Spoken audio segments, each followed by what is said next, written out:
फ़र्क इससे नहीं पड़ता कि आप शिक्षा ले रहे हैं, फ़र्क इससे पड़ता है कि आप किस प्रकार की शिक्षा ले रहे हैं। ये है कि स्कूल्स में जिस प्रकार की शिक्षा दी जाती है, उसको लेकर ना तो कोई विद्यार्थी अपने गोल्स पर सही से फोकस कर सकता है और ना ही अपनी एबिलिटीज़ को बढ़ा सकता है। भारत के पढ़े लिखे युवाओं में से 90% युवाओं को स्प्रेडशीट पर फार्मूले लगाने नहीं आते। सपनों के चलते भारत के अच्छे खासे पढ़े लिखे विद्यार्थी छोटी से छोटी पोस्ट की नौकरियों के लिए आवेदन करने में मजबूर हैं। तो ये कैसे उम्मीद कर सकते हैं कि कोई कंपनी भी इनको जॉब के लिए हायर करे? सरल भाषा में बोलूँ तो दोस्तों, जिस काम के लिए हम लोग गवर्नमेंट जॉब का एग्जाम देते हैं वो काम तो हमसे कराया नहीं जाता। बिल्कुल ऐसा हुआ कि आपने इंजीनियरिंग की डिग्री ले ली और फिर उसके बाद आप झाड़ू पोछे का काम कर रहे हो। इंडिया का जो एजुकेशन सिस्टम है वो तो आपकी क्रिएटिविटी पर बिल्कुल ध्यान नहीं देता।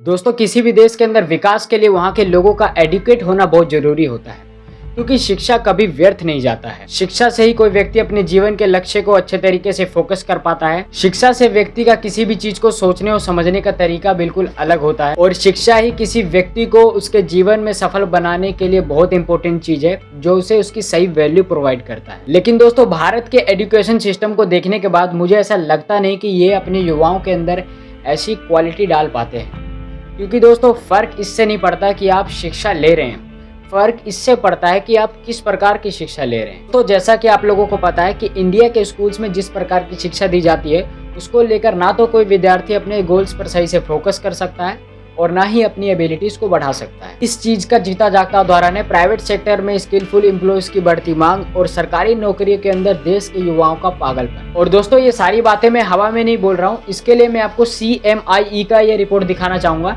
जिसके अनुसार भारत के अंदर बेरोजगारी दर हर साल बढ़ती ही जा रही है। इसका सबसे बड़ा कारण है कि भारत के युवाओं के अंदर सरकारी नौकरी पाने की चाहत, जिसके चक्कर में इस भाई ने अपने 12 साल खराब कर दिए। अगर हम बात करें प्राइवेट सेक्टर के अंदर अपॉर्चुनिटी की, तो दैनिक भास्कर के इस आर्टिकल को देखिए, जहां पर बताया गया कि भारत के पढ़े लिखे युवाओं में से 90% युवाओं को स्प्रेडशीट पर फार्मूले लगाने नहीं आते। 60% युवा फाइल कॉपी और पेस्ट नहीं कर सकते और वहीं 75% युवा किसी भी ईमेल को अटैचमेंट के साथ भेजने में असमर्थ हैं। तो ये कैसे उम्मीद कर सकते हैं कि कोई कंपनी भी इनको जॉब के लिए हायर करे? यानी कि हमारे देश के अंदर लोगों के पास स्किल की बहुत कमी है। चलिए अब इस चीज को एक दूसरे तरीके से समझते हैं। मान लीजिए आपने एक किताब पढ़ी जिसके अंदर बताया जाता है कि कार कैसे चलाया जाता है, हवाई जहाज कैसे उड़ाया जाता है, लेकिन अब कोई व्यक्ति आपको इन सब चीज़ों की सिर्फ नॉलेज ही देता रहे, लेकिन उसको प्रैक्टिकली कैसे प्रोसेस करना होता है उसके बारे में वो कुछ ना बताता हो, तो क्या आप उस चीज़ को चला पाएंगे या फिर क्या आप हवाई जहाज को उड़ा पाएंगे?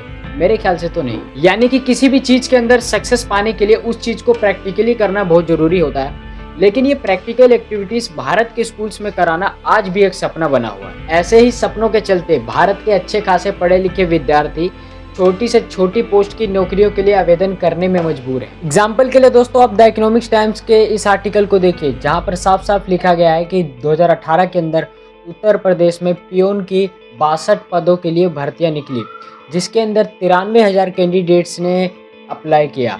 और उसके अंदर दोस्तों शॉकिंग बात यह है कि 3700 PhD होल्डर्स, 50,000 ग्रेजुएट्स और 28,000 पोस्ट ग्रेजुएट कैंडिडेट्स ने यहाँ पर फॉर्म भरा, जिसके लिए मिनिमम क्वालिफिकेशन 5वीं पास होना चाहिए था। लेकिन यहाँ पर तो कुछ और ही चल रहा है। ये जादू भारत में ही क्यों होता है, ये तो अभी तक आप लोगों को पता चल ही गया होगा। तो चलिए इसी जादू से रिलेटेड एक और जादू के बारे में आपको बताता हूँ। क्या बात कर रहे हैं?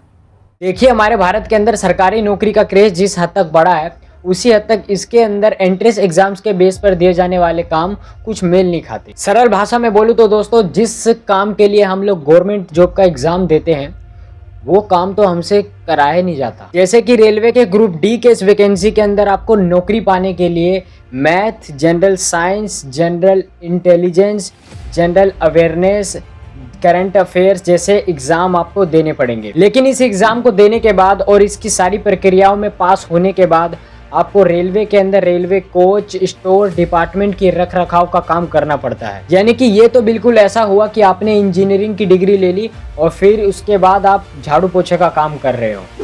यहाँ पर मैं किसी काम की बुराई नहीं कर रहा हूँ, बस सच्चाई बताने के लिए उदाहरण प्रस्तुत कर रहा हूँ कि भारत के कई छात्र जो अपने अंदर की क्रिएटिविटी और टैलेंट को भूलकर डायरेक्ट गवर्नमेंट जॉब की तैयारी पर निकल जाते हैं।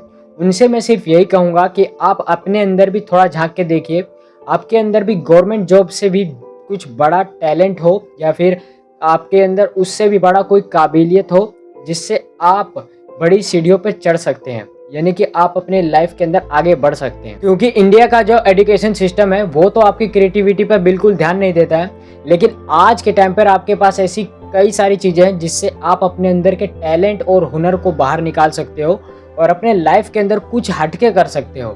यानी कि जो शिक्षा आपको मिली है उससे आप कुछ रिलेवेंट कर सकते हो। ऐसा रिलेवेंट चीज़ करो जो दुनिया याद रखे, ना कि किसी एक पर्टिकुलर चीज पर अपनी पूरी जिंदगी को निछावर कर दो। दोस्तों आई होप आपको ये वीडियो अच्छा लगा होगा। अगर थोड़ा सा भी अच्छा लगा हो तो अपने फैमिली एंड फ्रेंड्स के साथ इसे शेयर करना जरूर। और ऐसे वीडियो को देखने के लिए यार चैनल को सब्सक्राइब कर लेना। आप लोग सब्सक्राइब नहीं करते हो तो वीडियो देख लेते हो लेकिन सब्सक्राइब करना जरूर।